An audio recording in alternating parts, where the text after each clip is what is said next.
21º lunes, agosto 23, Santa Rosa de Lima. Lectura del Santo Evangelio según San Mateo. En aquel tiempo Jesús dijo: «Ay de vosotros, escribas y fariseos hipócritas, que cerráis a los hombres el reino de los cielos, ni entráis vosotros, ni dejáis entrar a los que quieren. Ay de vosotros, escribas y fariseos hipócritas, que viajáis por tierra y mar para ganar un prosélito, y cuando lo conseguís lo hacéis digno de la gehenna, el doble que vosotros. Ay de vosotros, guías ciegos, que decís: jurar por el templo no obliga, jurar por el oro del templo sí obliga. Necios y ciegos, ¿qué es más, el oro o el templo que consagra el oro? O también jurar por el altar no obliga, jurar por la ofrenda que está en el altar sí obliga. Ciegos, ¿qué es más, la ofrenda o el altar que consagra la ofrenda? Quien jura por el altar, jura por él y por quien habita en él. Y quien jura por el cielo, jura por el trono de Dios y también por el que está sentado en él». Palabra del Señor. ¿Cuánto se habla de fariseísmo? Tanto. Y se lo suele hacer acusando a otros de serlo. Y por supuesto, excluyéndose a sí mismo de la acusación. El otro es el fariseo, yo no. Bueno, que no sea este nuestro caso, no vaya a ser. Fariseísmo es sinónimo de religiosidad falsa, hipócrita, ostentadora, que hace gala de piedad, de virtudes santas que no se poseen.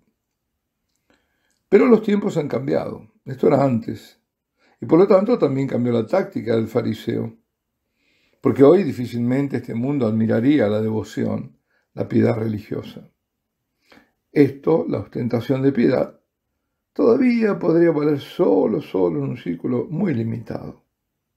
Pero hoy es mostrarse de acuerdo a lo que el mundo piensa que debe ser, por ejemplo, un cristiano, un sacerdote, un obispo. La mundanidad. Pero mira qué humilde. Pero ¿cómo se da con la gente? Este me gusta porque es humilde. Mira cómo viste, cómo se presenta. Este dice cosas que gustan, no como los otros. Porque la iglesia siempre fue represora, pero ahora mira cómo están con lo que quiere la gente. Están a tono con los tiempos. Era hora. Así es, ¿no? Lo habrán escuchado. Y en cambio este puede ser un arrogante disfrazado de humilde. Y ese pretendido humilde es un gran fariseo, en cambio. Un demagogo que dice lo que los otros quieren oír y no lo que Cristo manda decir y hacer.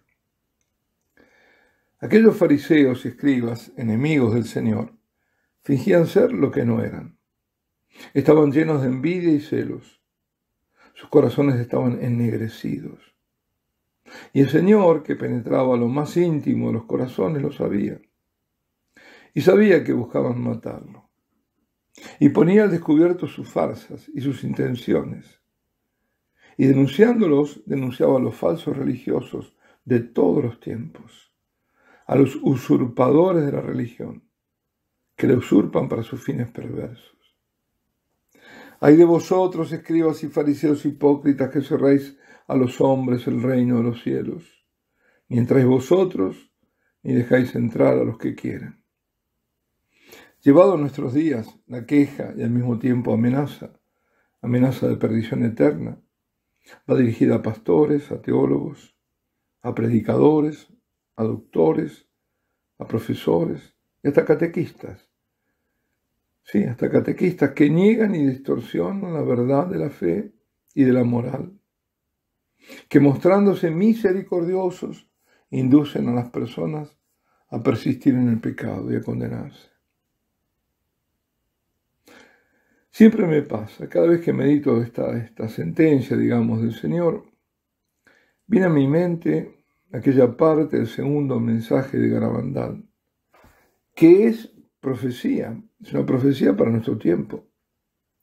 Porque quien habla es nada menos que la enviada de Dios, la Santísima Virgen, que habla y sugestivamente lo hace por medio del arcángel San Miguel, el de los últimos tiempos. Dijo entonces, en 1965, Y lo dice aún hoy. Cardenales, obispos y sacerdotes van muchos por el camino de la perdición, arrastrando con ellos muchas más almas. Por supuesto que camino de perdición es lo primero que uno piensa, ¿no? Un camino de perdición personal es cuando se cometen graves pecados, sobre todo lo que se ha visto, ¿no? Contra el sexto mandamiento. Y graves, muy graves, por supuesto.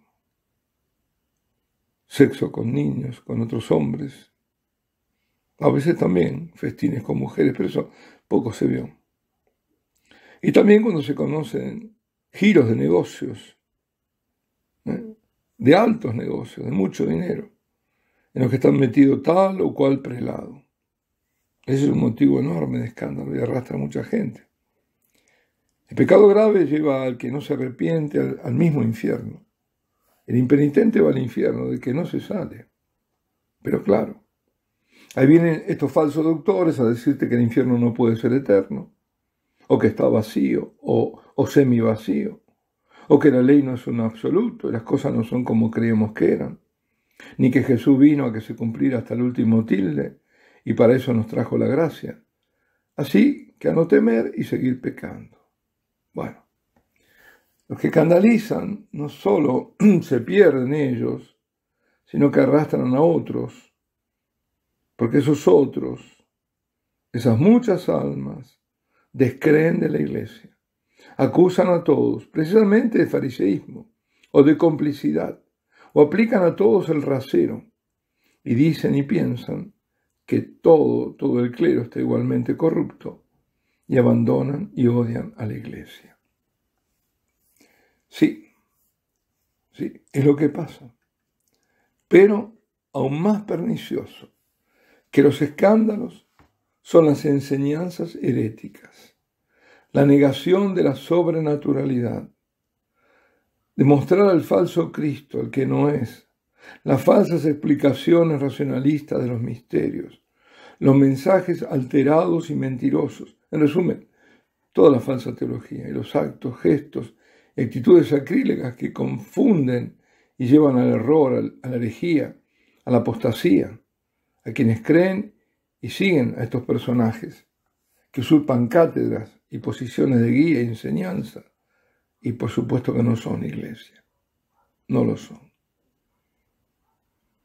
Eso envenena el alma.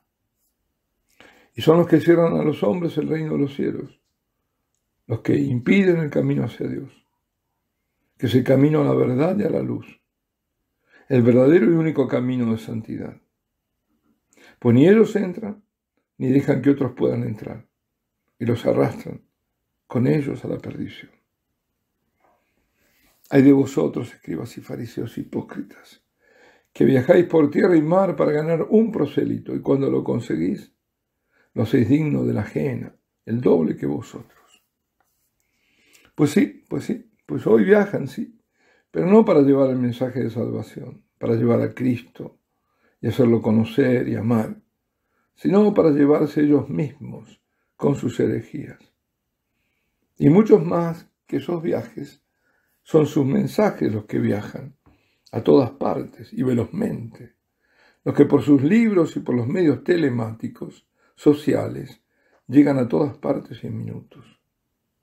Y hacen prosélitos, no para Cristo, sino para ellos, e infunden la apostasía o la alimentan en aquellos que ya estaban desviados. Desparraman los errores y siembran semillas de perdición.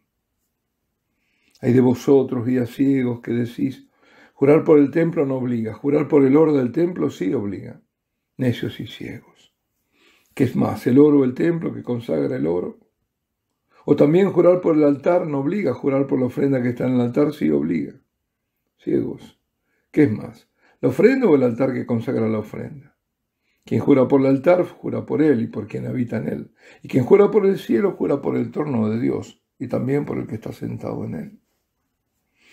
A propósito de estos versículos referidos al juramento, San Jerónimo comenta que así como en las filacterias, debo aclarar que antes el Señor les reprochaba a estos fariseos y escribas que hacían todas sus obras para ser vistas por los hombres y se hacían más anchas las filacterias. Varias veces yo esto lo comenté, ¿no? ¿Qué eran las filacterias? Eran esas cajitas de cuero sujetas con correas a la frente y a los brazos, y donde hoy aún los judíos ortodoxos llevan escritos algunos pasajes de la ley, sobre todo el Shema Israel. Pues los fariseos habían exagerado esa práctica piadosa, que era recordar siempre a Dios y su ley, su palabra.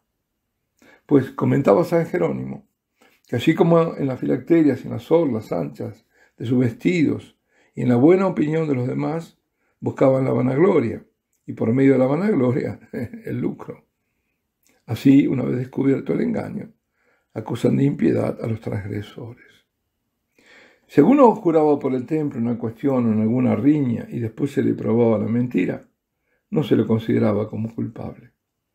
Y esto es lo que Jesucristo manifiesta cuando dice: «Ay de vosotros, guías ciegos, que decís, el jurar por el templo no obliga». Como diciendo, nada debe. Pero si jura sobre el oro y el dinero que ofrecían a los sacerdotes en el templo, se veía obligado inmediatamente a pagar. Por esto dice: «Mas el que jurare por el templo», etc. Bueno, además, si alguno jurase por el altar, ninguno lo tenía como reo de perjurio. Pero si juraba sobre algún don o sobre las oblaciones, esto es, sobre las víctimas, o sobre otras cosas semejantes que se ofrecen a Dios sobre el altar, se le exigía una rigurosa cuenta. Y todo esto lo hacían no por temor de Dios, no, sino por ambición de riquezas. Por esto sigue: «Y todo el que jurase por el altar no está obligado», etc. Bueno, el Señor los reprende como necios y embaucadores, porque vale mucho más el altar que las víctimas que se sacrifican en él. Por esto sigue: «Ciegos, ¿cuál es mayor, la ofrenda o el altar que santifica la ofrenda?». Como dijo San Hilario, son necios y ciegos los que, prescindiendo de lo que santifica, veneran lo santificado.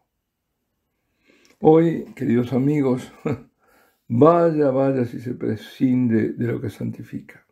¿Qué es lo que santifica? Los sacramentos. Y de todo siempre en primer lugar de la Eucaristía. Y se lo hace para implantar un nuevo sacramento que salva, sí, claro, salva entre comillas, y que se inocula. Si hasta se lo venera. En este tiempo en que el alma no cuenta, sino el cuerpo, la carne.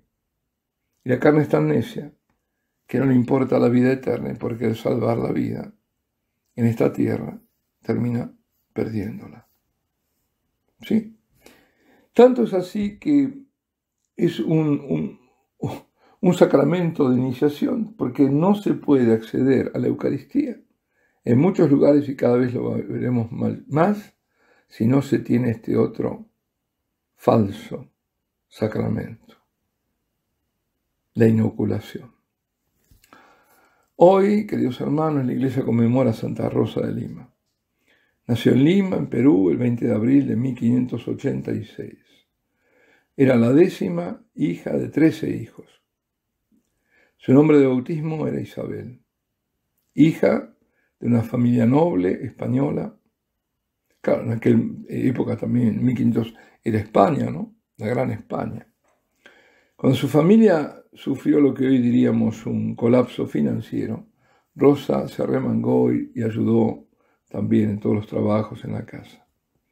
Desde pequeña aspiró a consagrarse a Dios en la vida de clausura, sin embargo, siendo virgen en el mundo. Es decir, su modelo era Santa Catalina de Siena, y por eso ella misma vistió el hábito terciario dominico de la orden dominica. A los 20 años lo hizo. E instaló en su casa una especie de albergue en la casa materna para los necesitados, donde atendía a niños abandonados y ancianos, casi todos de origen indio, por supuesto, pero la mayoría era indio. A partir de 1609 se encerró en una celda de apenas 2 metros cuadrados, que estaba construida en el jardín de la casa materna, de la que salía únicamente para la función religiosa. Y, claro, hacía una vida de muchísima penitencia, con ayunos y todo. Y la mayor parte la pasaba orando, en estrecha unión con el Señor, y tuvo visiones místicas.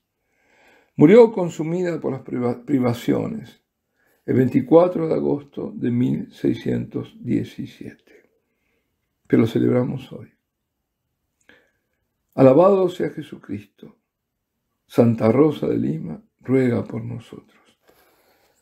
Por toda América, especialmente. Y la bendición de Dios Todopoderoso, Padre, Hijo y Espíritu Santo, descienda sobre vosotros y permanezca para siempre.